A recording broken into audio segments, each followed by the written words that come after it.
So hello, good morning. I hope all are well today. So it is 10 o'clock. 10 o'clock means it is time for the CSL Greater Baltimore pre-service meditation. For those of you who may not know me, my name is Raymont Anderson, Reverend Dr. Raymont Anderson, and I'm the Senior Minister of the Center for Spiritual Living Greater Baltimore. And so if you are here with us at this moment for the 10 a.m. pre-service meditation, let's anchor ourselves simply by becoming aware of the breath.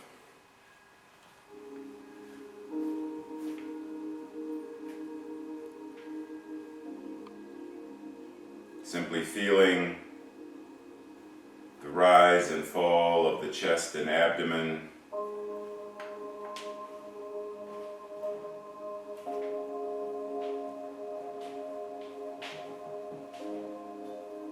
Not necessarily trying to control it or force a deeper breath, but just simply recognizing how deeply we are breathing in this moment.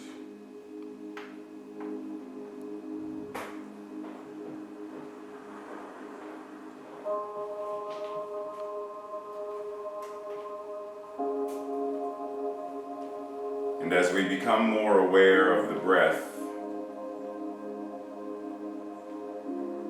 let us allow each breath to take us deeper to that realization of what truth is. Truth being our divine magnificence.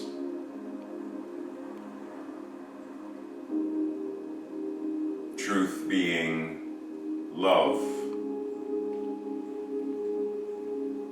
wisdom, and infinite creative potential. Truth being the allness that we are as Spirit incarnating in, through, and as us.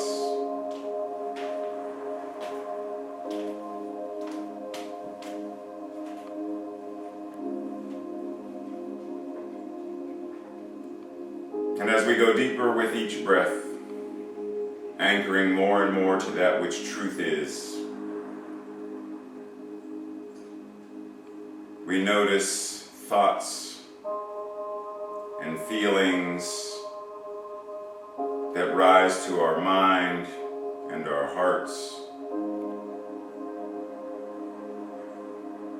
that may be in opposition to this truth. Thoughts and feelings of fear and worry,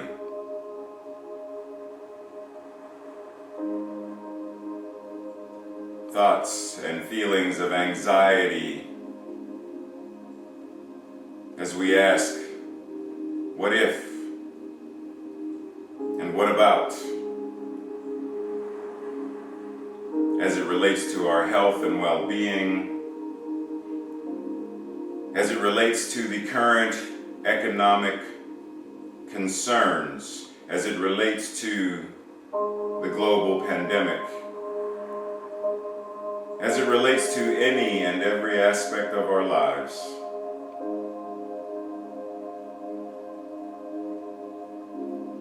If it shows up in opposition, simply notice it.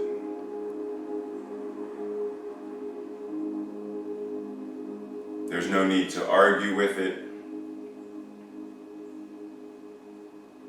There's no need to deny it.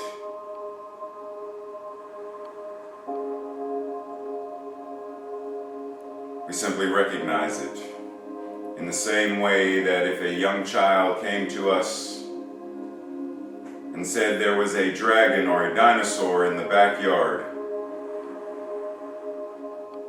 we wouldn't argue with the child.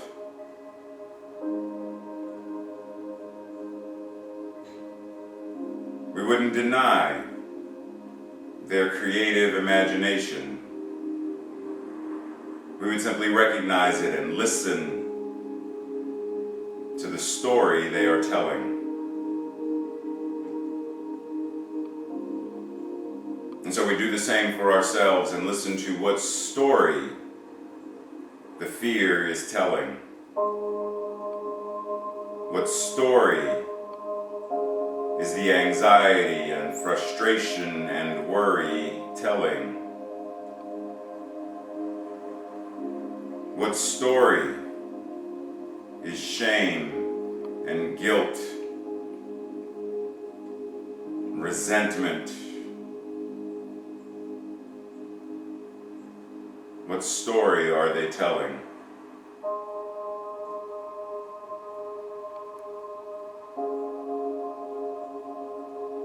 And we notice our breath in this moment. Has the breath changed as we recognized the story? If the breath has become more shallow, we simply allow it to deepen. If the breath has become more quickened, we allow it to slow.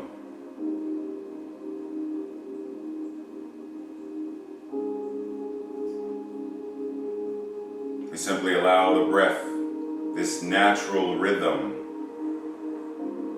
to return in this moment with this inhale and this exhale.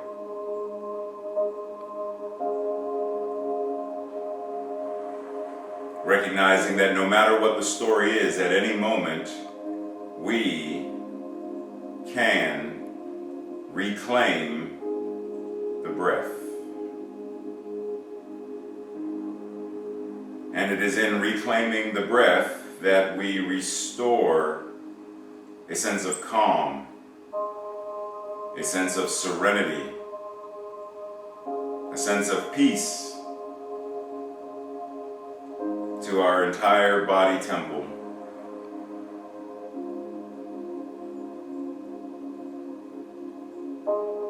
And so we breathe. We breathe deeper and more aware, recognizing now that we can change the story.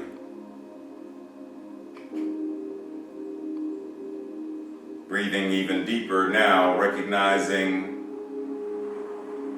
that we are changing the story. Not simply willing to change it, but actively engaged in changing. Realigning the story to one of more empowerment, authentic living, truth.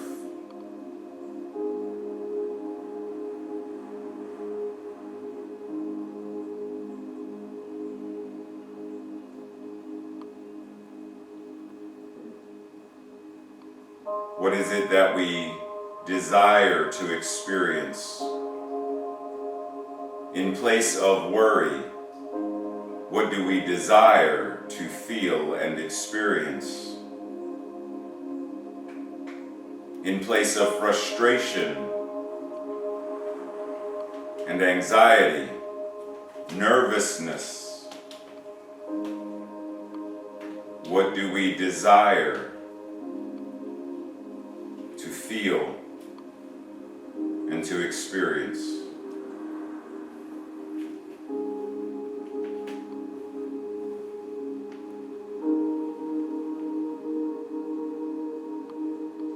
As we surrender thoughts and feelings of lack and scarcity and fear, as those stories are rewritten, what is it that we are choosing to feel and to experience?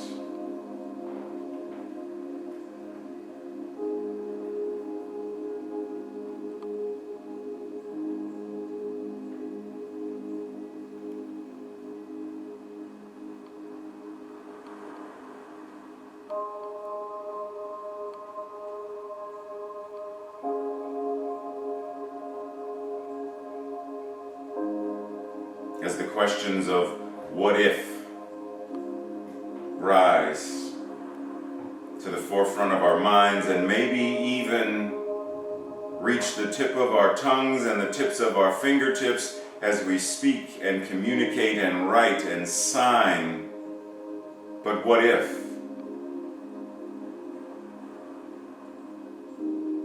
But what if? And recognize in this breath we get to choose the response to that question. The old story. What if the pandemic continues? And we breathe. And what if it doesn't?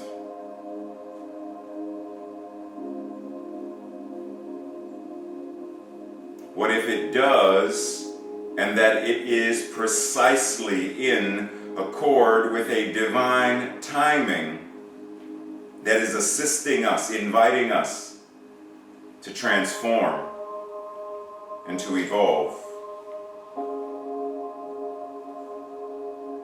What if it is the right and perfect amount of time?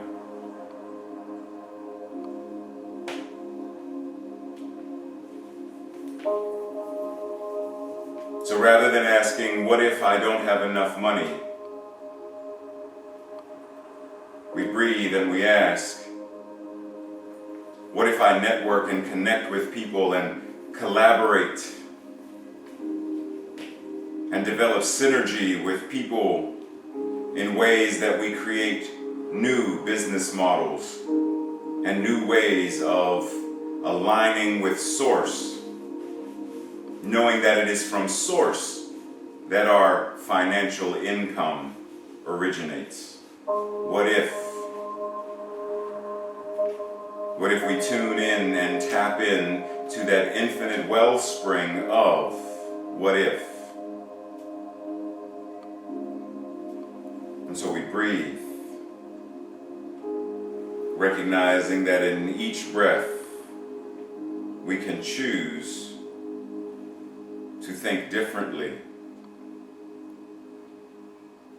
choose to feel differently, choose to speak and communicate in person, virtually, on social media, email, text, phone, video conferencing. We get to choose how we will communicate and what that communication will be anchored in and about. We get to choose. We get to choose what we will do, how we will serve, how we will show up, and how we are walking the walk. We get to choose. And so we anchor into the breath.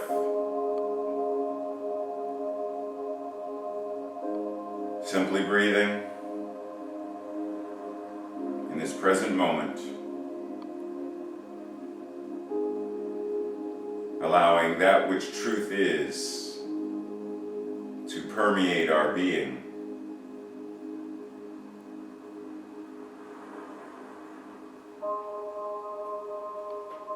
Remembering the words of Emma Curtis Hopkins, who said, "There is no sin, sickness, or death." Sin being the erroneous, the mistakes, the missing the mark. There is no sin. That which God is cannot be a mistake. That which God is cannot make a mistake. So there is no sin. And if there is no mistake and there is no error, then there is simply cause and effect. This thought, this word, this feeling creates this experience. There is no sickness in God, nor can God die. And so anchoring to this, recognizing that God being all there is, it must be exactly what we are right here and right now.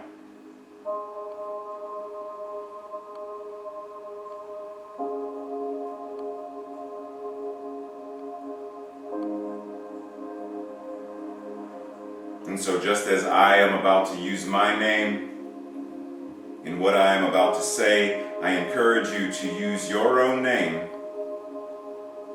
and declare this truth.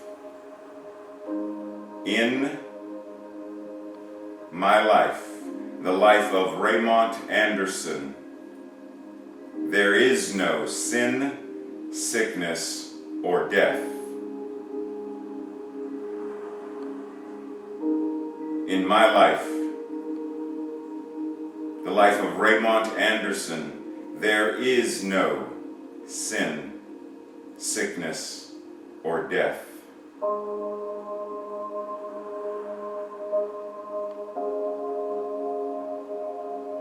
In my life,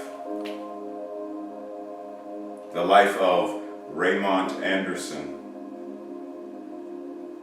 there is no sin, there is no sickness, there is no death. And we breathe.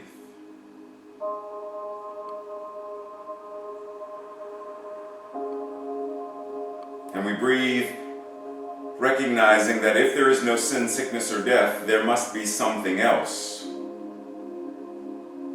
What is the something else?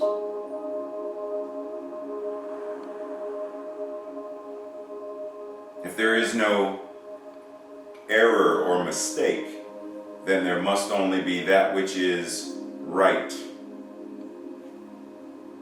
righteous, life-affirming goodness. If there is no sickness, then there must only be health and wellness, well-being. And if there is no death, then there must only be life.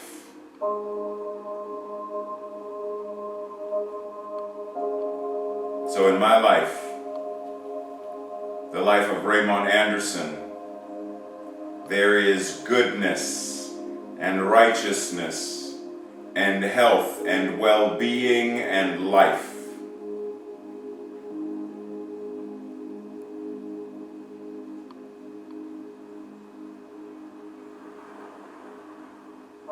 And just as I invited us before to insert your individual name, so in my life,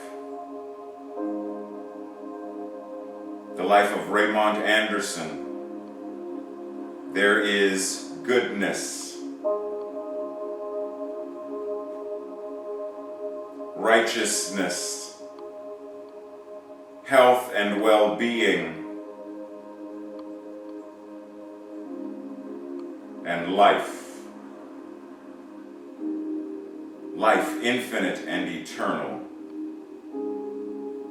There is only one life.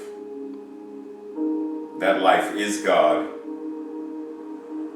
That life is living, moving, and having its beingness in, through, and as each and every one of us right now. And we breathe,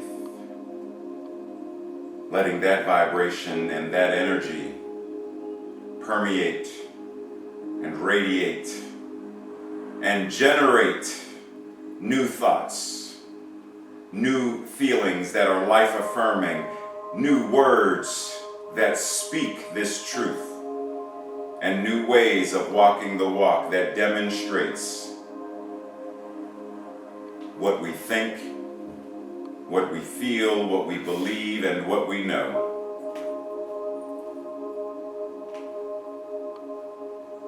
And we breathe.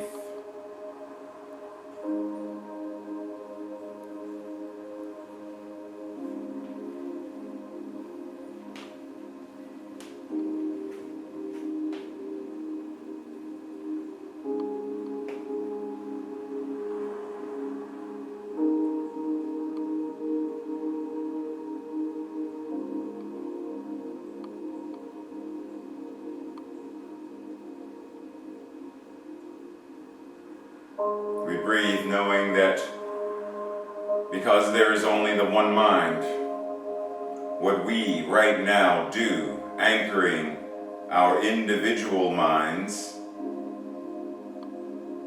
we recognize and understand that because there is only one mind, what we do with our individual minds affects the collective consciousness.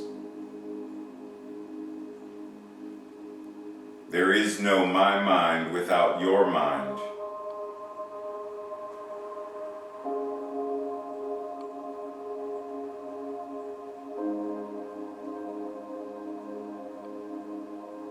My mind to your mind. Your mind to mine. My thoughts to your thoughts. Your thoughts to mine. All thoughts, God's thoughts. All minds, one mind. That mind, God.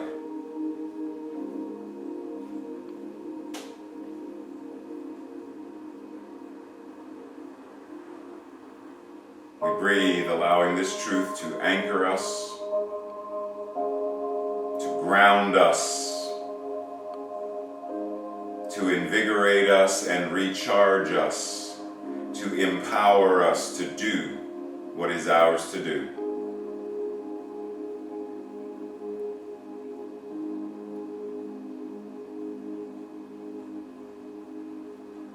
We breathe as we come back to the room we are in.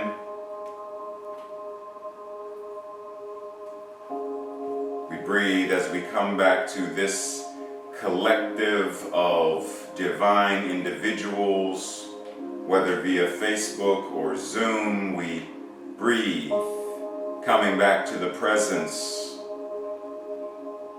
of God as each individual person expressing love, joy, and all that the divine magnificence means. We breathe.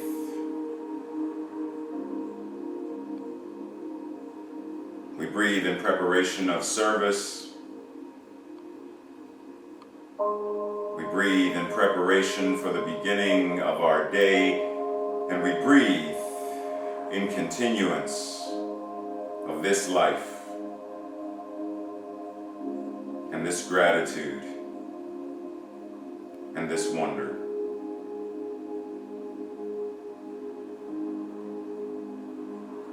And as I end, we take our own time to reacclimate ourselves and prepare however it is, whenever it is, that we are ready.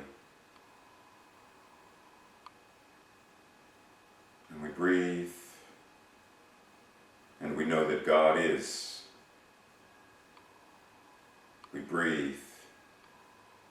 We know it is so. We breathe. And so it is.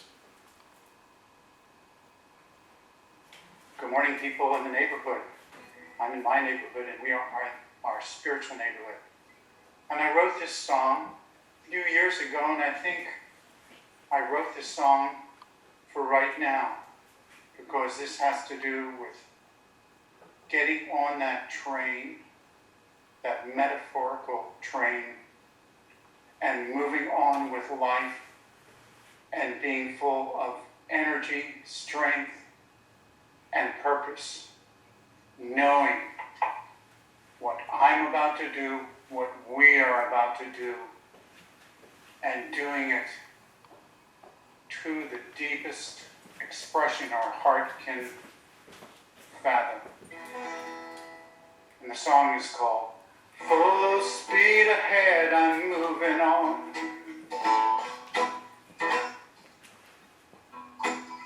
No time to stop, no time to delay. Life is too short, the train runs one way. I pack my bags, nowhere I wanna go. So full speed ahead.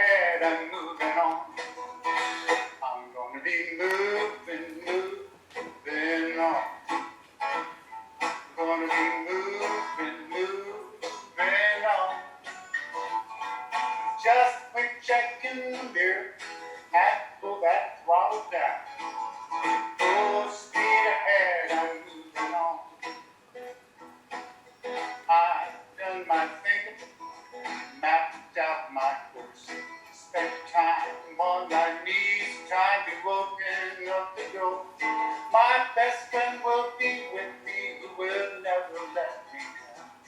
So full speed ahead, moving on. I'm gonna be moving on. Gonna be moving on. Just quit checking the mirror and pull that throttle down. Full speed ahead, I'm moving on. I've spent my life in service, but now I've got a plan. It's jump ahead, break the leg, and do it while I can. The engineer is waiting, and the timber's full of coal. So full speed ahead, I'm moving on. There we go. I'm gonna be moving on. Gonna be moving on.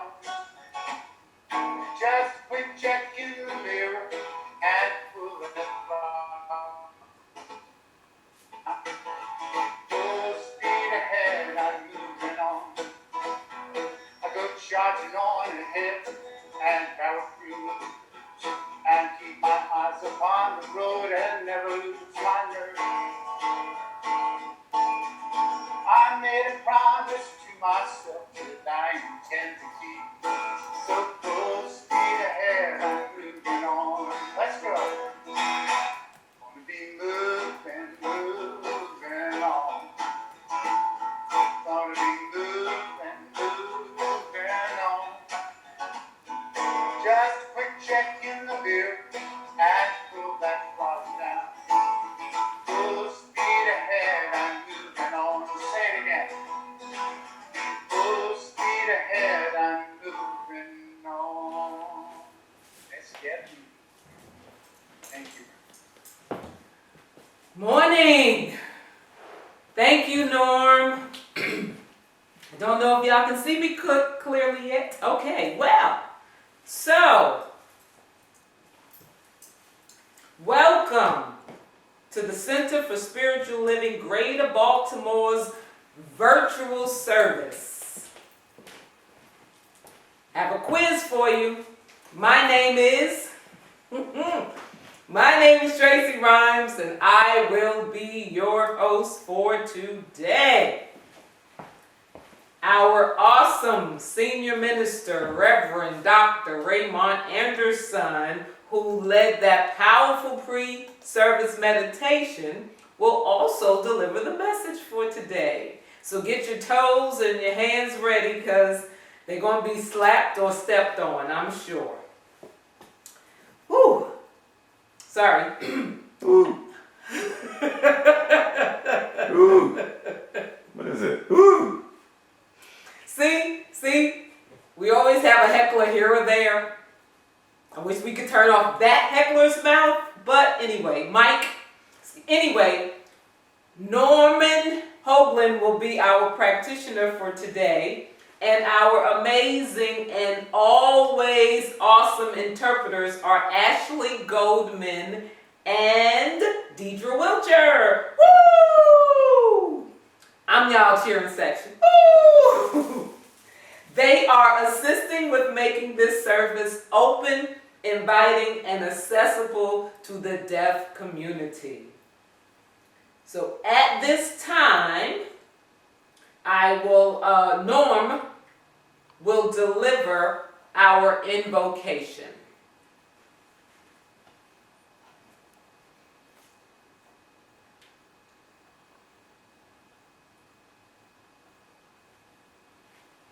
Good morning, everyone, once again. I love it when I get to do the singing and the praying. Of course, I always think the singing and the songs and the guitar playing are my way of praying, but I can pray in whatever seems to fit the occasion, as we all can. And I'm so glad to know the Spirit is with us, no matter what kind of situation, no matter what our service is like. whether we're right there eyeball to eyeball or we're right online eyeball to eyeball, because I see some of your eyeballs right now. And we are, all of us, everyone who is participating in one aspect or another of the service, just being here, there's no just to it. We are filled with love, we are filled with Spirit, and we recognize that Spirit is good, and Spirit is God, and Spirit is energy, and Spirit is power. And we take a hold of and grab with gusto that power and that energy and that love, and know it is ours to pull into ourselves and feel all over ourselves. And because there's an endless amount, we share it. We share that love. We put it out into those in front of us on the screen and those anywhere we think of and those we have never met. This is powerful.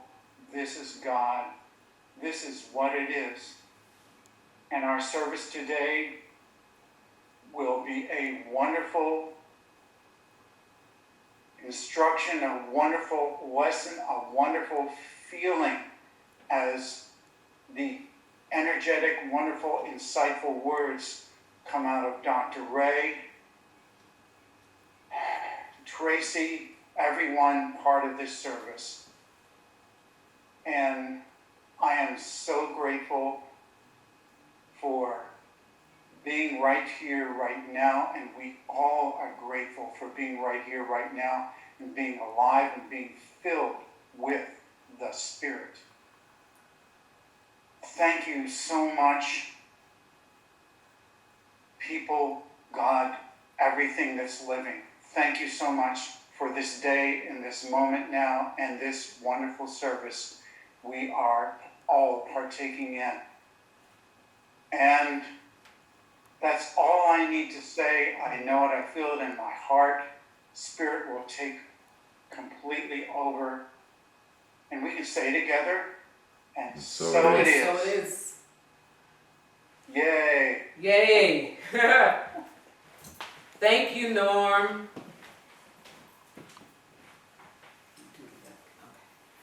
Okay, so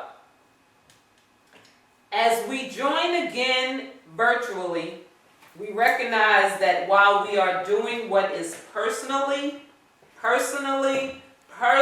health conscious and collectively required to flatten the curve, we celebrate and honor the opportunity to engage socially amid being physically distant. We celebrate and honor this opportunity to stand together as a beloved global spiritual community using technology to keep us connected. As one who was not a technical person at one time. All right, anyway. And spiritually nourished as we cleanse our minds and hearts in order to do what is ours to do to demonstrate a world that works for all.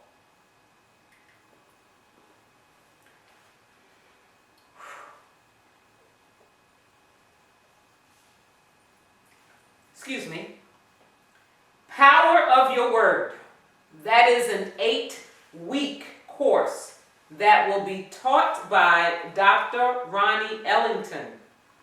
This course will be held on Thursday evenings at 7 p.m. This will begin on May 14th. The financial investment for this class is $255. You can contact Sue Monahan to register. And for more information about the course, you can contact Dr. Ronnie Ellington or visit cslgreaterbaltimore.org. Movies with a Message is postponed until June. Hang in there. It's It's coming. The first movie will be Frank versus God. For more information and or to get on the list for updates, contact Reverend Dr. Ray.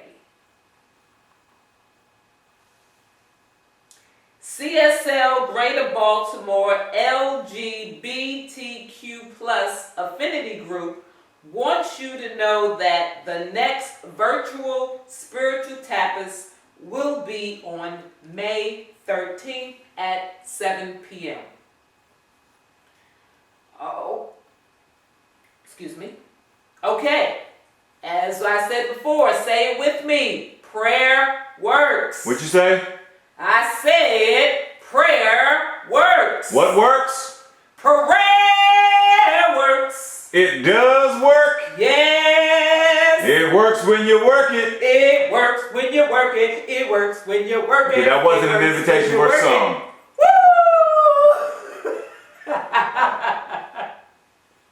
It's what happens when you're in the house for 17 months. With the same two people. Okay, back to service. Prayer works. And we, as a community, we continue to treat and move our feet, knowing the truth for everyone around the planet. The CSL Greater Baltimore practitioners, they are available if you want specific prayer for yourself, for your family, or for another. Prayer is always available after today's service, and prayer requests can be sent at any time to info@cslgreaterbaltimore.org. So now, Norm Hoagland, he has worked as a full-time singer, guitarist, and songwriter in the Baltimore, Washington area since the year 2000. His many experiences have given him a rich palette to draw from as a singer and songwriter. Norm's love and respect for all of life, people, plants, animals, the earth, is what motivates him to keep on writing and singing. Norm has been a religious science practitioner for over 10 years. He considers writing songs about love, giving, and thankfulness to be a large part of his lifelong spiritual practice. And if you would like to learn more about him, visit his website at www.normhoagland.com. I give you Norm.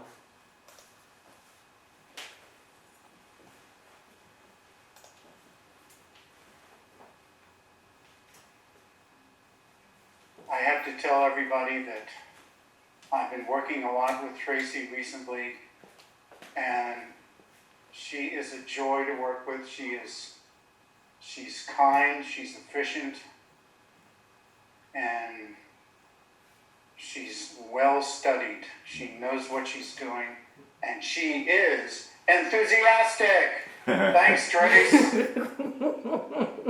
The song I'm about to sing is called We Are One, and we are indeed one. We are one with each other. We are one with spirit. We are one with all life, all existence, everything that we know beyond that. And this song is going to go into meditation after that. Holy God, holy me, we are one, we are holy. Holy God, holy me, we are one, we are one. Day begins, day goes on, day is done, day is done. Every moment of the day, we are one, we are one. In the still of the night, in the still of the night, we are one, we are one, we are one, we are one, we are one, we are one, we are one, we are one. When I work, when I play, when my mind is astray, I still know what is true. We are one, we are one. Wind may blow, storms rage, change comes, new page. Still I know, always know, we are one, we are one. Holy God, holy me, we are one, we are one. Holy God, holy me, we are one, we are one. Little babe, little child, life is sweet, life is wild. Life goes on, life goes on. We are one, we are one. Holy woman, holy man, heart of God, the great I am. Always will, always still. We are one, we are one. Holy God, holy me, we are one, we are one. Holy God, holy me, we are one, we are one. Blessed sister and brother, blessed father and mother. We are one, we are one, we are one, we are one. Earth and sky, sun and moon, tree and flower, all creatures too. We are one, we are one, we are one, we are one. Endless time, endless space, everything in this place. We are one, we are one, we are one, we are one. Holy God, holy me, we are one, we are one. Holy God, holy me, we are one, we are one.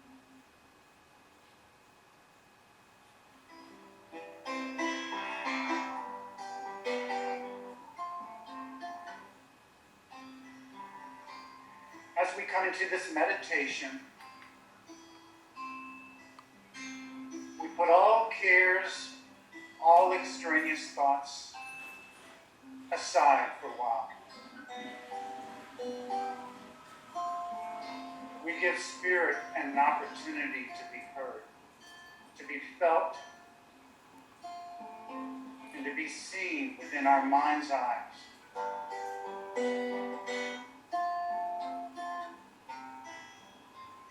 We let it in, we go within. We may try breathing deeply a few times, maybe 3 times. Breathing in and letting God in all through our inner selves.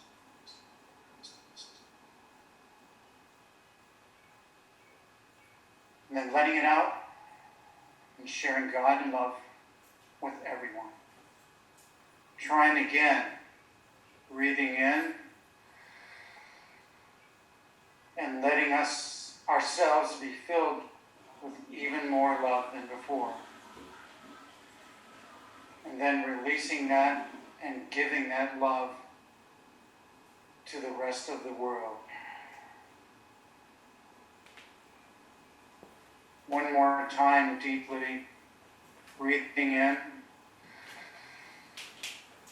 letting it circulate throughout all the corners of our bodies, through our inner self, and know that only God occupies the inside of us.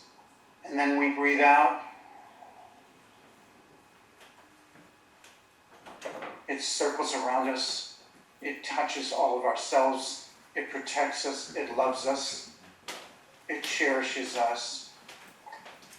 And there is so much love coming out of ourselves and replacing itself and continuing to do that cycle, that love automatically goes out and searches and finds anyone, any creature, anything, any situation that needs that love.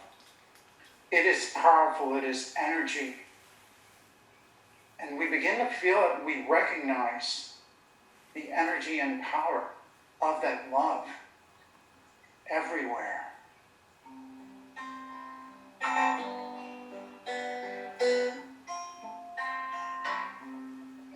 Holy God,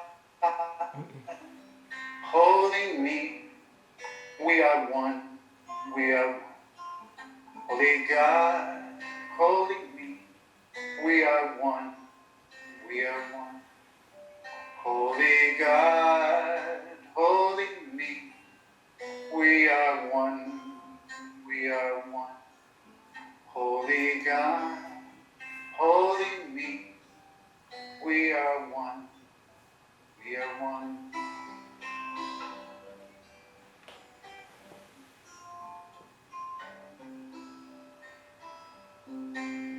And so for these few short minutes, we let the eternity of God occupy us. And just we are re-reminded that God loves us so deeply,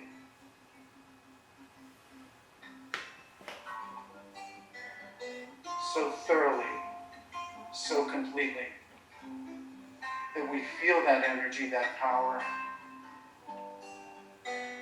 and we just have to share it. People may or may not know, all the creatures may or may not know that we are sharing it, but they sure feel something. They feel the love.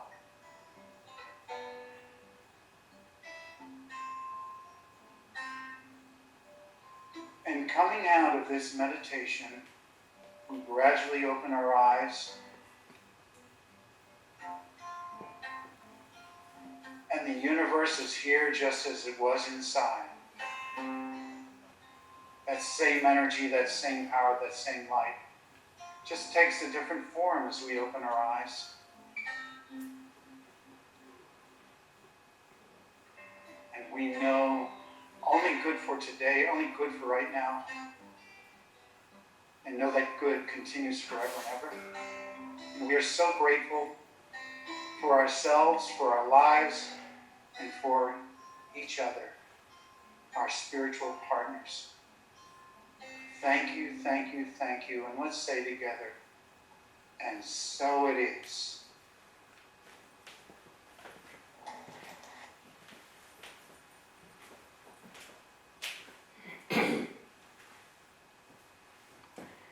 And so it is. Thank you, Norm, for the song. Thank you for the shout out, and thank you for the meditation. So I ask all of you, are you ready? Are you ready?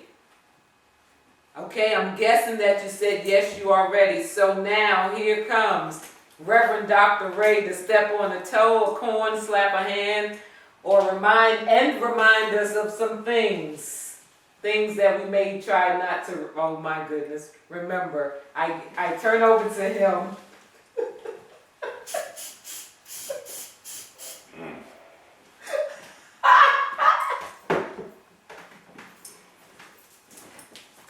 God bless the space.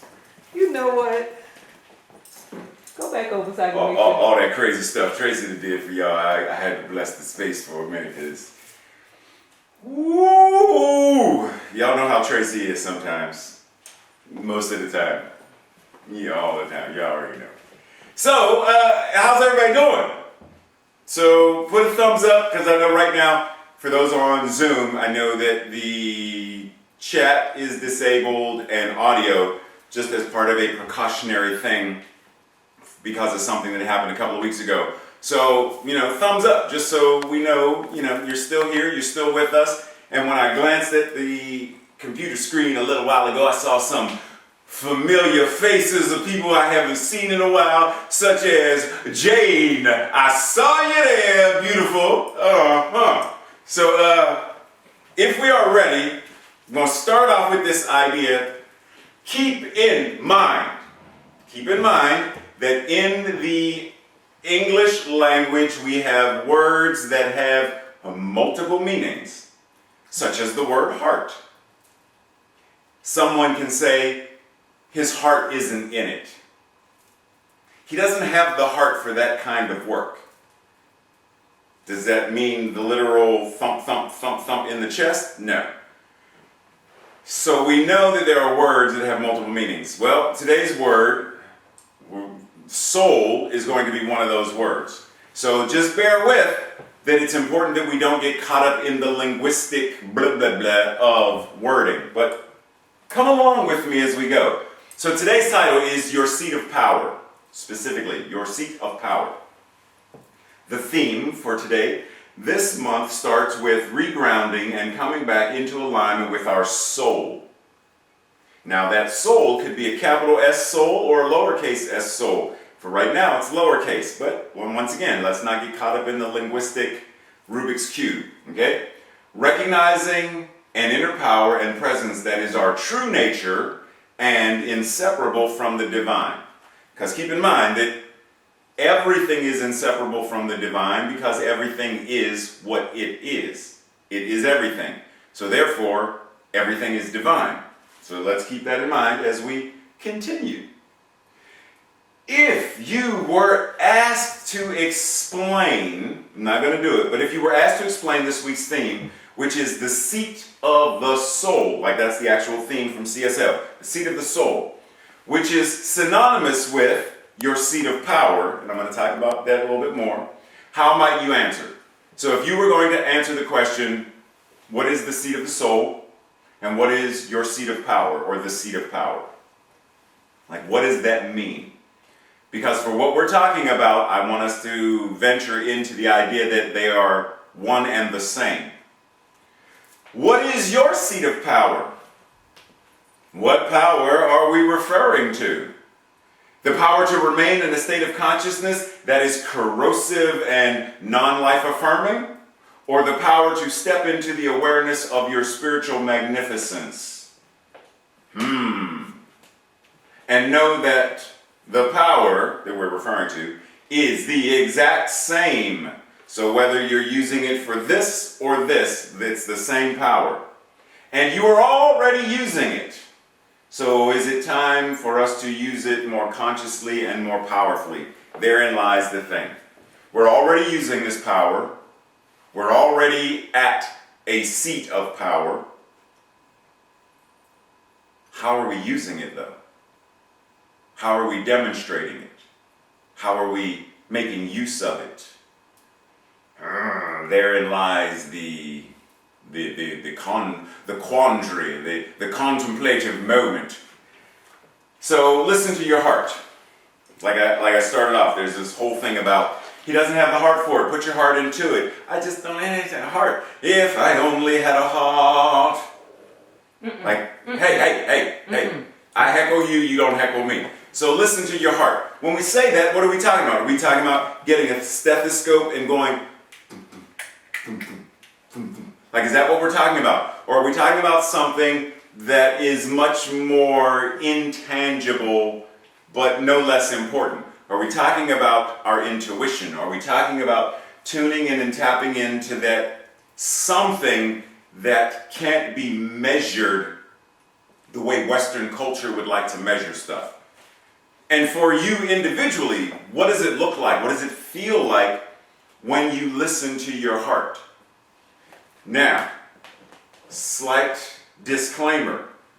It's important that we understand heart as the deepest, truest, capital H heart, capital S soul, capital S self. Because sometimes the quote-unquote human heart can lie to us. The human heart can be conditioned based upon whatever indoctrination, domestication, etc. we received from family, teachers, the world, religion, etc. So the heart can be deceiving, but when we anchor into what capital H heart is, the heart of God, the heart of truth, the heart of oneness, then there is no need to, because that is always going to be based in truth. So just keep that in mind. So sometimes people will say, you know, don't trust your gut because your gut will lie to you. Don't trust your intuition because don't trust your heart because it, and I'm saying there are levels. You have to know, we have to understand which level of understanding and resonance we are connecting to. Which intuitive thing, which part of our heart are we connecting to? So just keep that in mind. Science of mind, the 365 science of mind, says, Ernest Holmes says, to understand our unity with God is the beginning of wisdom. To realize that we can express our divinity today should be the start of a conscious practice that will gradually conduct us to a greater and greater experience of life. Pause and breathe that in. Thus, we will demonstrate not only that an infinite good exists, infinite good. We will not only demonstrate that an infinite good exists, but that it is now. When? Now. When? Now. Thank you, Tracy. Now operating in our experience. So it's operating right now. There's no other class we need to take. There's no other meditation we need to do. There's no other chakras we need to open. It's operating now. This is the purpose of the practice of the science of mind. Our consciousness of the indwelling spirit and the embodiment of its gifts brings us into the dominion of good. And when we're in the dominion of good, we are at the seat of power.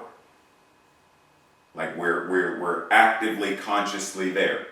So, embodiment. Okay, I got you.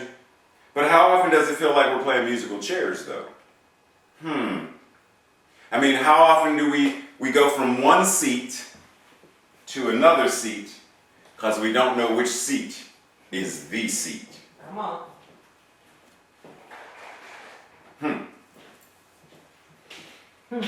So we have a whole bunch of different kinds of seats. We have the Jabari king at his seat. We have the king of Wakanda at his seat. We have the Stark at the Iron Throne. And we have Odin at Odin's seat, his throne. What is your throne? What is your seat? And if someone were to say, come on, take your seat, what does that look like? What does that feel like? What does that mean? Well, let's dive into it and see. So according to Merriam-Webster online, and I know you can't read that, that's why it's here. Soul, we're going to dive into soul first. Soul, the immaterial essence animating principle, or actuating cause of an individual life. Now keep in mind, once again, let's dive into this understanding that we're not simply talking word soup. We are dissecting and saying soul. If soul is power, capital S soul, capital S self, capital L life, capital P power. If that's what we're talking about. Then the immaterial essence, the animating principle, or actuating cause of your individual life. What is that? What does it look like? 2A, the spiritual principle embodied in human beings. B, Christian Science says that soul is the incorporeal, divine principle ruling over all as eternal spirit. It is infinite mind. Soul. Okay. I got you so far. Soul. A person's total self. You are a living soul. Keeping in mind, so in Genesis, it is said, and God breathed ruach, the breath of life, and made Adam a living soul. Didn't say gave him a living soul, made him a living soul. Your total self, your soul, the soul. An active or essential part. A moving spirit. The moral and emotional nature of human beings. Spiritual or moral force, fervor. Remember before we talked about passion, fire in the belly, that fervor, that thing that drives us. The soul. Not a soul, the soul. So pause and breathe, keeping in mind that aspect that leads us, that moves us, the truest part of us. Okay? Soul is a person, not a soul in sight. Personification. She is the soul of integrity. Okay, so we understand that there are a whole bunch of ways to use soul, and specifically in the African American culture, we talk about soul food. We'll say things like soul brother, soul music, but what does that mean? It has depth. It has resonance. It has something that is stronger than simply words. It is something that moves us from within.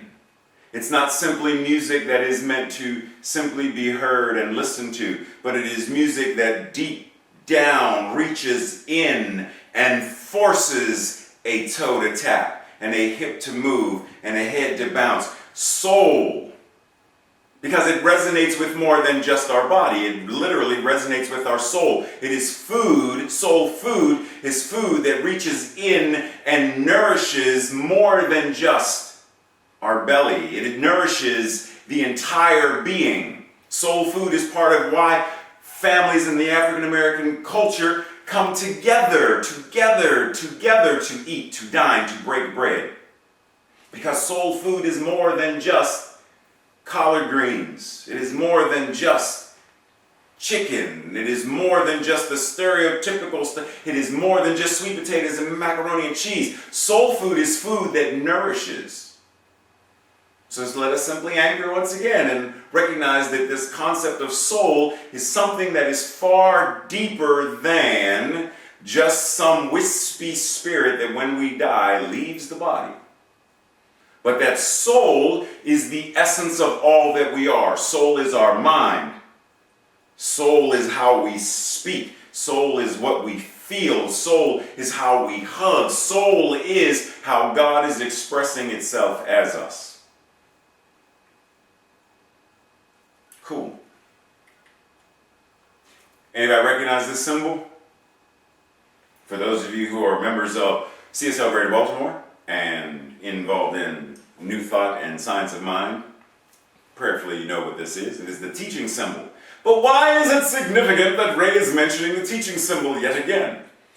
Because if we keep in mind, we know that the teaching symbol has three distinct aspects. And soul is where? Soul is in the middle. Soul is the subjective mind. It is our unconsciousness. It is that part of us that is reason and it is deductive only. It is autosuggestion. It is the aura and memory and psyche and unconscious and subconscious. It is the soil that the seed rests in. It is the law that is always saying yes. Soul. And this is precisely why the seat of the soul is where the power comes. It is where the power is. It is where the authority is. But let us pause for a moment and see what Ernest Holmes said in The Science of Mind, in the glossary. What exactly is soul? Soul, the creative medium of spirit, the subjective side of life, the mirror of mind, for it reflects the forms of thought which we are giving to it. Man's soul life, reenacts the soul life of the universe, as above, so below, as within, so without. Soul is subjective because it takes the thought of the conscious mind and acts upon it. Conscious mind gives the soul, gives the unconscious, gives the soil a thought, and soul, law, takes hold of that thought and responds accordingly. The seed in the soil does what the soil does to break the seed open and does what it does to nourish the plant, and accordingly. Its nature is subjective, and it cannot analyze or reject. It can only carry out the orders given to it. Infinite in its power and ability to do, but not knowing that it does. Meaning, soil does not know. Soil, it's like, I'm sure you've heard people say to the fish, so how's the water? And the fish is like, what water? It's like you are so immersed in it, you don't even recognize it. Same thing. The soul is so much what it is that the soul doesn't step outside and say, oh, that's what I am. The soul simply is an operating power and presence and force that is used in, through, and as all that God is. So it doesn't question, like the law doesn't say, whoa, whoa, whoa, whoa, whoa, Norm. So I heard you doing this treatment, and I don't really like the 3 things that you mentioned. I'll give you the other 5, but those other 3, yeah, I'm not, Because keep in mind, the soul, the law, the soil, receives and says yes. So what are you thinking consciously right now on any given day? Because whatever that is, that's what the soul or the law is receiving. In religious science, science of mind, we have a series of we believes for anyone who is new. And we believe number 3 and 11 say, we believe in the eternality, the immortality, and the continuity of the individual soul forever and ever expanding. Right? So there is the soul, but there is also an individual soul that is eternal, immortal, and ever expanding. Then number 11 says, we believe in our own soul, our own spirit, and our own destiny, for we understand that the life of all is God. Doesn't say, for we understand that the life of all is God's. It belongs to God. We understand that the life of all is God.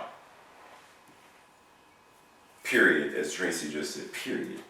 So now let's transition into power then, because this idea gives way to what it means to be at that point of power then. Power. Ability to act or produce an effect. Capacity for being acted upon or undergoing an effect. a source or means of supplying energy. And breathe. Transitive verb for power. To supply with power, and especially motive power. To give impetus to.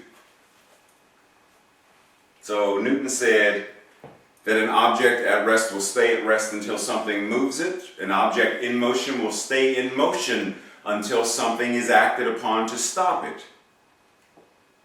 Your happiness is in motion because your happiness is what God is, and your happiness continues until we allow some other power that we've allowed to dominate our mind to stop happiness from being experienced, to stop health and well-being from being experienced, to stop wealth from being experienced. The motion of God is always in motion, ever and ever expanding. Didn't say every 20 years God moves. Then there's a moment of rest where God says, y'all need to leave me alone for a minute. I need to rest. I'm taking a vacation. If what God is always in motion, happiness, love, joy, peace, magnificence, power, compassion, creativity, bliss. If we're not experiencing it, then it means on some level we have stopped. We have allowed some other impetus to come in and allow that impetus, that movement of fear, lack, scarcity, to cause this impetus to become impotent. Meaning we have allowed our mind to cause us to stop, to freeze, to not move, to not respond to the impetus of life and God and spirit and soul. That's how powerful our minds are. We get to choose what is the motive power. How is the power motivating us, moving us? Or rather, not how is it moving us, what is it moving us to do? What power is moving us? Is the power of fear, lowercase p power, because it's not the true power, is that what's moving us? The power of scarcity. The power of worry and doubt. The power of not deserving. And that one hits me specifically right in this moment, because recently with one of the sessions I had with my therapist that came up. That right now in Ray's life, there is a new level of feeling as though, or believing as though, I don't deserve. Like we excavated. We went pretty deep. And then somewhere we found there was a trunk, case, a chest. And we broke it open. And in it was all manner of, I don't deserve. I don't deserve to be happy. I don't deserve to be wealthy. I don't deserve to have a global platform. I don't deserve to be in a relationship. I don't deserve love. I don't deserve. All of that came up. So this is really big for me right now, specifically, is what is the motivating power? What is the power that is moving me each day? Keeping in mind, there's a passage in the Bible that says, you have not because you ask not, and that you pray amiss. And when you break that down, the idea is you are praying from or with the wrong motive.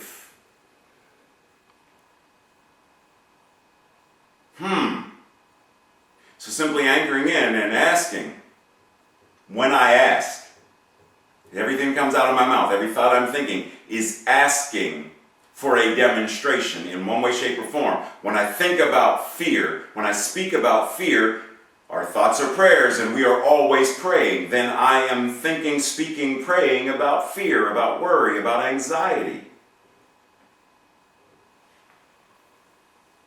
Do I not have peace? Do we as a planet not have global peace?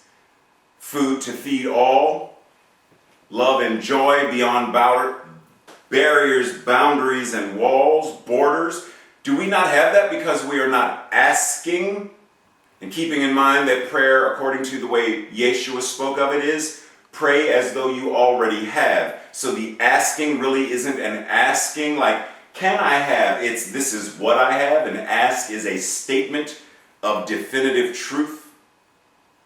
You have not because you don't speak it as though it is.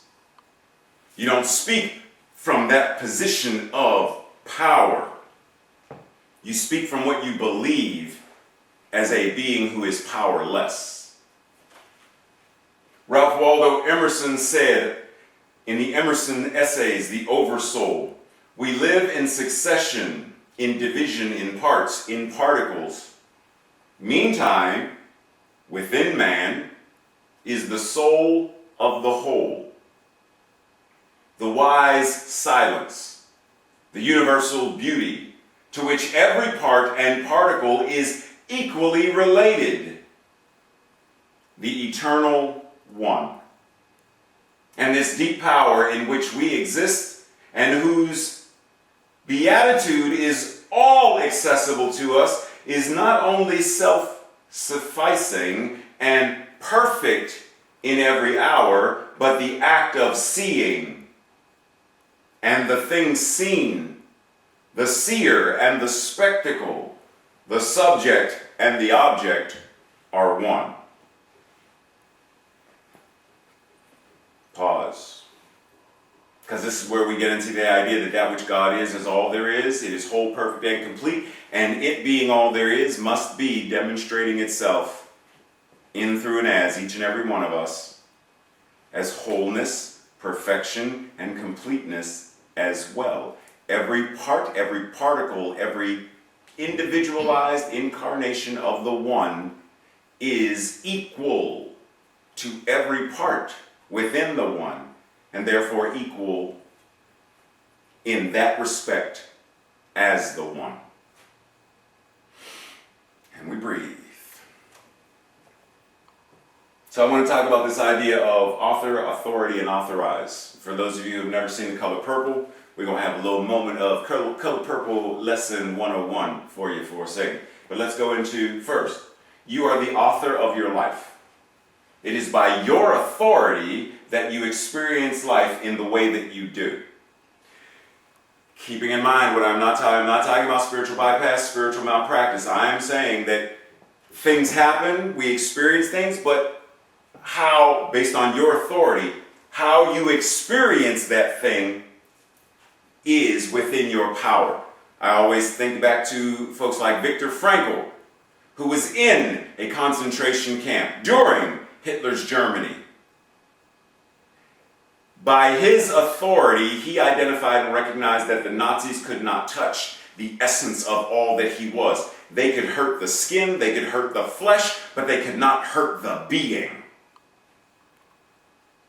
I think of Harvey Milk and Rosa Parks and Emmett Till, and I think of all of these people who would not or could not bow down and become less than they were.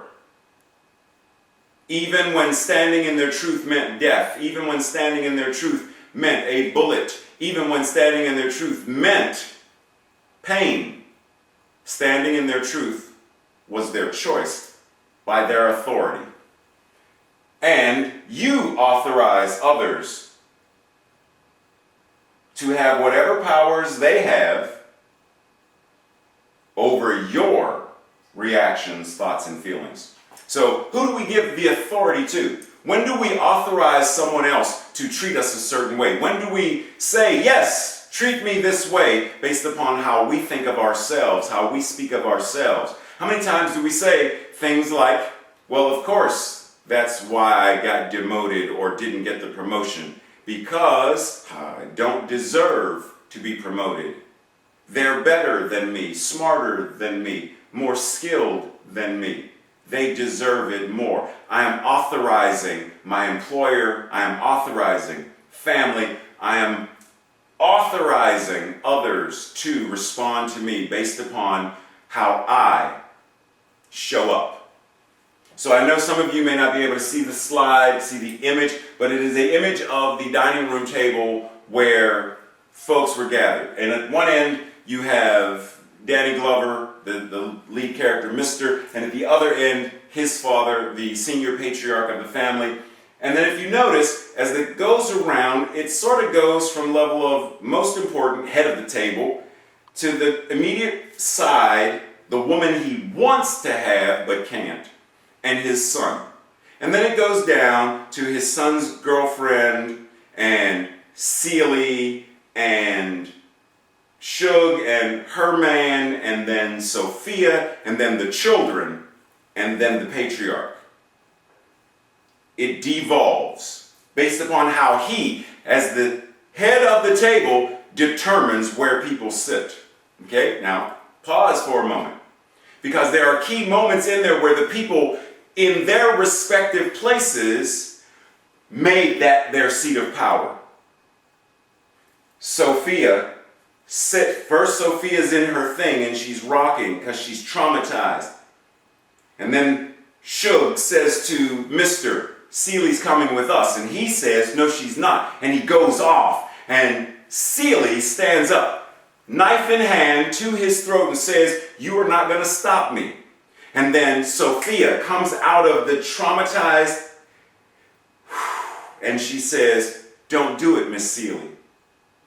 And she wakes up, and then she goes through. When I was in jail, I almost rotted. I rotted in that jail. And she goes through, and she goes through, and she goes through, and she explains what it means to come back to life. The father says to Mr., you're at the head of your own table, and you're acting like a waiter. People in their seats of not power, seats of lack, they recognize in this moment, I have a voice. In this moment, I will not be moved. Sophia at that point says to the older patriarch, hush up, you old fool. Sophia's home now.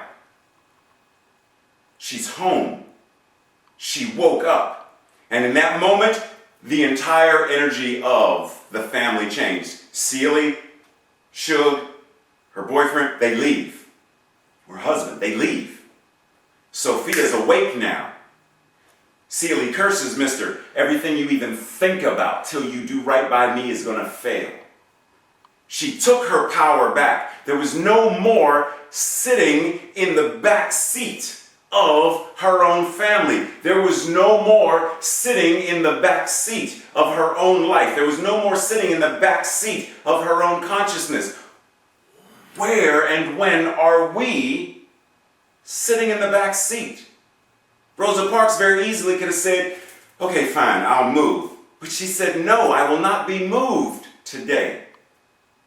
Which seat are you taking in any aspect of your life? Where are you choosing as your throne? Is it the throne of inadequacy? Is it the throne of, because we get to rule any way, shape, or form. Which throne? The throne of power that says I am conscious, I am awake, and I understand who and what I am. Or is it the throne that says I am weak, I am lowly, I am a sinner, I am detestable? Either way, we get to choose. Either way, we get to rule. Either way is a seat of power. So in this moment, we get to choose which seat of power. Are we going to go to the back? Are we going to stay in the back? Are we going to take our rightful seat at the head of the table, whatever that means in our own lives, and say, this is my seat of power, because I understand that the seat of the soul, the very essence of all that God is showing up in, through, and as all that I am right now. Even when I don't feel like I deserve, the seat of power of all that God is still incarnating in, through, and as me. It doesn't lessen. The only thing that lessens is how I choose to understand it, or choose to actualize it, or choose to demonstrate it. But the truth of what it is doesn't change it. I can claim electricity. Yeah, electricity doesn't exist. I can claim it. I can speak about it. I can create conspiracy theories on YouTube about it. But it doesn't change the fact that electricity is in the very air itself. The ions, and it's in the air itself, which is why we have lightning. It's not like God says, "Oh, thunderstorm, it's lightning time," and takes a plug and sticks it into a cloud, and the clouds are like, boom. It's not what happens. There's no power plant on a cloud in the sky doing electricity. Electricity is in the very air itself, in the ions and particles itself. God itself is present. Whether we deny it, it still is. Whether we access it, and there is a power for good that is the universe itself. And you can use it because it is living and breathing and moving and having its expression as you. We get to choose. Thomas Troward in the Dory Lectures says, it is this power of the human soul to differentiate limitlessness from the infinite that we are apt to overlook. But as we come to realize that the soul is itself a reflection and image of the infinite spirit, and a clear recognition of the cosmic creative process, shows that it cannot be anything else. It can't be anything else. We find that it must possess this power. It must possess this power. This power is all it is. And that in fact, it is our possession of this power, which is the whole raison d'être, reason for being, of the creative process. If the human soul did not possess an unlimited power of differentiation from the infinite, then the infinite would not be reflected in it. And consequently, the infinite spirit would find no outlet for its conscious recognition of itself as the life, love, and beauty which it is. And so I always remind folks, if you ever want copies of the slides, email me or Tracy and we'll make sure you get them. So if you ever want to read stuff at your own leisure or whatever, just email one of us, we'll make sure you get them. But let that sink in. Because it's that time. It's that time again for homework. So, your call to action for this week. First of all, I didn't get any emails or messages about people in their homework from last week. Nobody checked in with me and said how your call to action went last week. Whoops. So I'm sort of I'm feeling I'm in my feelings right now. Whoops. Y'all ain't checking in and letting me know how stuff went. Whoops. What was challenging, what was good, what was not so good. What was you mad at me for? I'm not. Okay, come on. Whoops. So this week, contemplate and journal. Ask yourself the following. What seat at the table of life do I take? Do I take the seat of power or do I take the back seat? So ask yourself, because you're the only one that can determine what that means. When someone asks, does anyone volunteer to do, and you're like, I could do that, but I'm not. Because if I don't step forward, if I don't do what's mine to do, and something doesn't go right, doesn't go as well as could be, I'm not to blame. So it's hands off. So I'm going to always recede in the background. Being backstage is always better than being on stage. But what if being on stage is where you're called to be? For example, you ever heard of the gentleman by the name of Michael Keaton? Anybody know Michael Keaton? Thumbs up. Michael Keaton. So you may know Michael Keaton from movies such as Birdman or Batman. You know Michael Keaton from a bunch of things. But did you know at one time Michael Keaton worked backstage in Pittsburgh for WQED television on the set of Mr. Rogers' Neighborhood? Do you realize that had he stayed backstage, we would never even know who Michael Keaton is right now? Because he'd be backstage. But something in him said, it's time for me to be in front of the camera more. It's time for me to be on stage more. It's time for me to be in film more. And he did what he felt was his to do. Now, I'm not saying that because there are those who are backstage and that is theirs to do. They are there to be. Tracy, I'm not talking about you. But yes, you do, but I'm not talking about you. Because for real, there are things that you should be stepping forward to do that you ain't doing, but we ain't gonna go there because you exactly move your feet because I'm on your toes. There are people who are backstage who are supposed to be there because that is theirs to do. They are there to make sure lighting works. They are there to make sure sound works. They are there to make sure that the actor on stage or the actor in front of the camera has the support that they need. What I'm saying is, even for them, there are those who say, but I can't even do that. I can't, well, what if this, what if that? And so they even recede further back. I'm saying whatever. Didn't Martin Luther King Jr. say that if your thing is, if you are called to sweep streets, then be the best street sweeper that you can be. Sweep streets the way Michelangelo painted the Sistine Chapel. Which seat do you take? Which seat are you willing to take? So once you identify, suppose you find out that in certain areas, in your relationship, in your marriage, in your ministry, in your whatever it is, you notice that there are certain areas where I do take the back seat. But what seat are you willing to take? Are you willing to change that? Are you willing to be like Sophia and wake up? Are you willing to speak truth to power like she said, shut up, you old fool? Are you willing to be like Celie and say, no more of this. I'm going to reclaim my life. Are you willing? Because that's where it starts. Are you willing to take a seat of power? Are you willing to recognize that the very seat of the soul is what you are? Because if you're not even willing, knowing that it takes work, knowing that there is a challenge, knowing that what stays in motion, what is in motion stays in motion. But what is at rest? If I'm at the back seat, then a part of my life is at rest. And it stays at rest until my willingness sets some form of impetus in motion to make it move.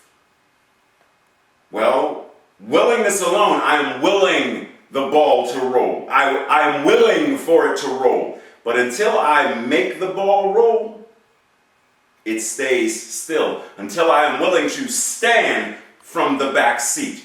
Until I am willing to walk from the back of the bus. Until I am willing to move, willingness alone is not enough. But it starts there. Am I willing to? How much of the creative process do I consciously and actively engage in? Do I do it sometimes? Do I do it all the time? Do I do it 90% of the time? Start looking at where am I engaging in the creative process? Where am I for real looking at my spiritual practices? Not just the normal, regular, easy go-tos, prayer, meditation, a sound bath. Those are easy. They don't move me, my comfort zone isn't challenged. What if, in order for us entirely on the globe to recognize, realize, and demonstrate a world that works for all, means that we, the ones on this call right now, the ones watching right now, the ones here right now, that we are being invited to step into the place of discomfort, the place of the learning curve, in order to shift that consciousness. What if that's part of what is ours to do? Are we willing and ready to engage in the creative process to that degree?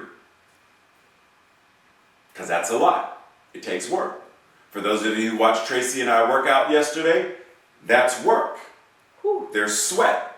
Whew. Tracy went, whoo. There's pain. Whew. Both of our legs are sore right now. We did all that and then we went bike riding.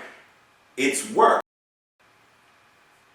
Are we willing to upgrade our level of prayer, upgrade our level of meditation, upgrade our level of whatever the spiritual practice is, so that we sweat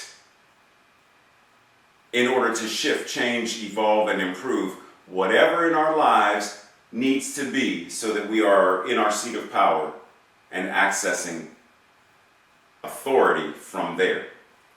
What does it mean for me to be the author of my own life? To have authority over my life? To give authorization, consent, permission for what I desire to demonstrate? What does that mean? That you are the author of your life. You get to write the story. You get to change the story. You have the authority of how you experience it. You have the authority, meaning you choose how you are going to react or how you're going to respond. And you get to choose who you give authorization to. Who do you give, and how do you give consent and permission to yourself and to the world to respond accordingly? That's your call to action this week. Same as last week. Check in with me. Let me know what's up. Let me know how's it going. Ask questions if you have them. And at this time, let's move into our affirmation, our declaration for today. I'll read it first, and then afterwards we will say it together. The power and presence of life itself, the oversoul, is living itself in, through, and as me. And it is from that place and that awareness that I stand resolute. And it is that truth which moves me. Now together. The power and presence of life itself, the oversoul, is living itself in, through, and as me. And it is from that place and that awareness that I stand resolute. And it is that truth which moves me. And so it is.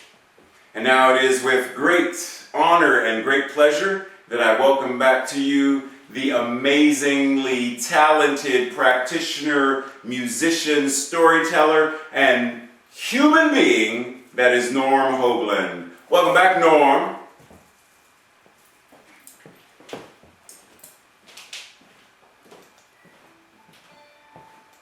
Thank you, Reverend Dr. Ray. I love being able to step into that. Here's a song I wrote for Reverend Alex, who is the minister at the CSLDC Church. And originally I was going to call it Everything Everywhere, because that's where God is. And God is in everything, in everyone, and everywhere, no matter where. Everywhere we go, and everyone we know is through Spirit.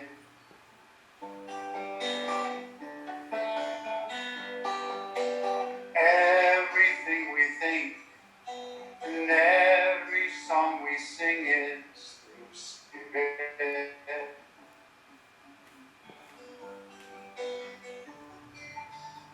We're guided by a light, and we see that light in your eyes. So every smile we make and every step we take is through Spirit.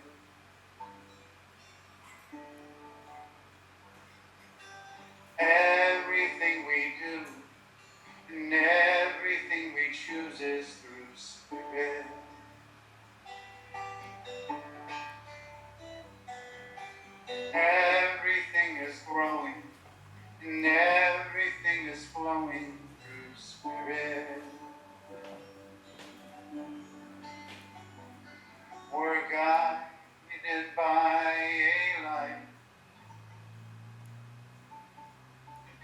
and can see that light in your eyes. So every smile we make and every step we take is through Spirit. This trusting in you and this trusting in me is with Spirit. This guiding and giving, this loving and living is Spirit.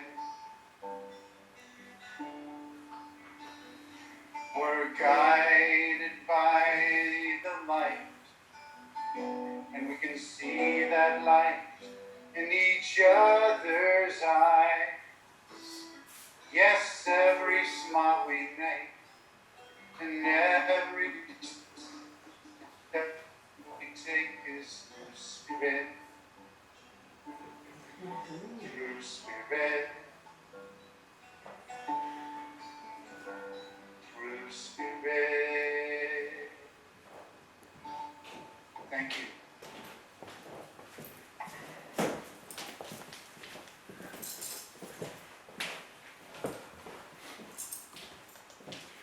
Put your hands together once again for Norm. Now, wait. Oh, sorry, Chase didn't have me off mute. Let's put your hands together for Norm once again. So keeping in mind, everything you do, everything we do, every thought we think is in spirit. Everything we say, everything we sign, everything we type, everything we write, in spirit. Everything we feel, everything we do. There's no way we can do it outside of what spirit is.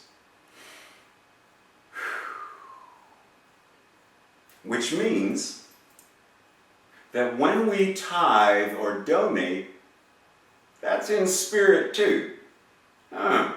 So in the spirit of giving, where you are spiritually fed, and in donating, where you feel called to donate, know that here at CSL Greater Baltimore, there are three, not just one, but three different ways that you can do so. How many? Three, Tracy. There are three. Well. Three ways. Whoa, you what can are go they? through, huh? What are they? What are they? I'm getting ready. Thank you for asking. PayPal, text to give, and the postal service. What? Because we do still have one. What? And I'm affirming that we're going to continue to still have one. Come on. So those are your three ways of donating, tithing to CSL Greater Baltimore. Now, as I mentioned last week, there have been some folks who have asked me a couple of questions about this whole idea of tithing. They're like, well, what's the point? I don't understand the point. What's the point? Especially while we are... Pause for a second. Put this clicker down. We're calling this thing a virtual service. And I don't know how I ran across this. Everything's in spirit, right, Norm? So spirit somehow brought this article to me where a Zen monk in New York City, actually one that Jim and I interviewed for Big Universe, Koshin Paley Ellison, he made this comment where he said, somehow we've gotten this idea that virtual is less than real. And yet, you can hear me, you can see me, we are connected in space and time right now. We may not be physically able to touch one another, but this is no less real. So, in terms of tithing and giving, if you are able to feel a shift, able to think a different thought, able to click into that thing called inspiration, motivation, wanting to change and shift and evolve in life, then this is actually no different. Actually, on certain levels, this is affording people like Greg. Greg wouldn't be able to join us at our center because Greg lives miles and miles away. There are people watching us from DC and so we have a community that encompasses the entirety of the United States in one way, shape, or form, north, south, east, and west. So this is no less real. So anchoring in and asking yourself, do I feel called in some way? Is something shifting? Is something moving? Am I re-energized, reinvigorated? Have I been nourished in any way, shape, or form? Because if so, then maybe I want to spiritually invest in my community, spiritually invest in CSL Greater Baltimore as a beloved community, knowing that what you're investing in is a new building, a new space that is the CSL Greater Baltimore base of operation, where we are open Sunday through Saturday, meaning there are office hours, there are practitioners, there's a bookstore, there are youth-related things that we are open in the same way that a hospital is open 24 hours a day, although we don't have 24 hours a day, but we are open 7 days a week, offering the community that we have windows and classrooms. On the property there's a labyrinth, meditation room, we have a youth ministry, a music ministry, and more. We have multiple affinity groups. We have a community that does outreach, various community activities, and so much more. You are investing, donating, tithing into, circulating law of, as you give, you receive, as you sow, so shall you reap, for the purpose of continuing what we do as a beloved community. We all know what this teaching is doing for our lives. We tithe, we offer, we donate so that we can continue to do this work so that everyone experiences this. So let's anchor into our prosperity declaration. So once you are ready, take a nice cleansing breath. And together we say, I joyfully, consciously, and gratefully participate in the law of circulation.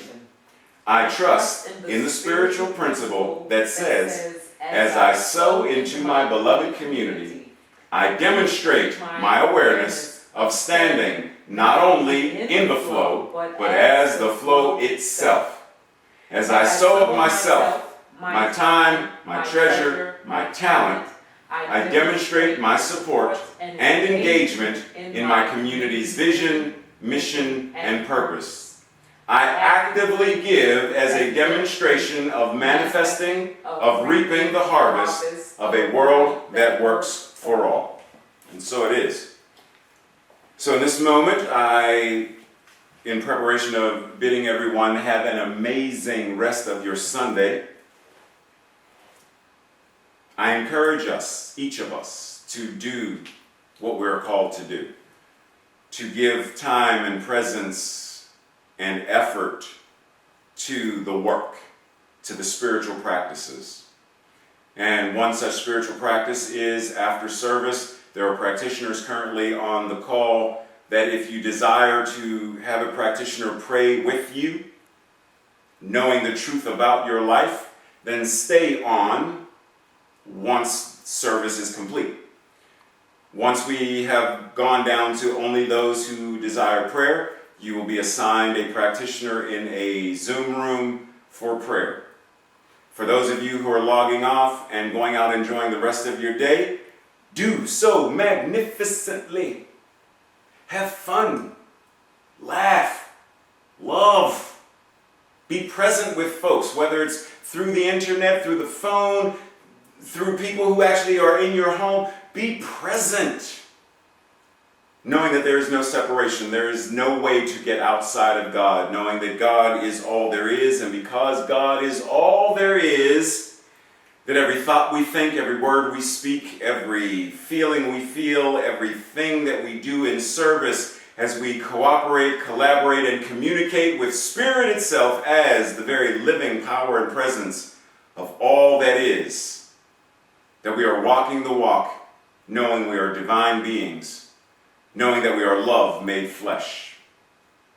That right here and right now, through our conscious choosing, through our active engagement, by standing in our place of power, sitting in that place of power, the seat of the soul that is the infinite I am. It is from there that we bring into thought a world that works for all. It is there that we speak or type or communicate what it means to be in not to be willing for, to be in, not to hope for, to be in right now a world that works for all, anchoring in our emotions a world that works for all, and then going out into the world doing what is ours to do, demonstrating, reaping the harvest of a world that works for all, knowing that this is our truth, the truth, and only the truth.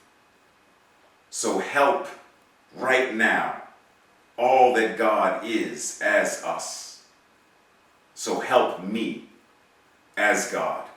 So help me as love, expressing and breathing and living, that I now help and serve and do what is mine to do. It is so, and so it is. So it is. Thank you, everybody. Have a great day. See you soon.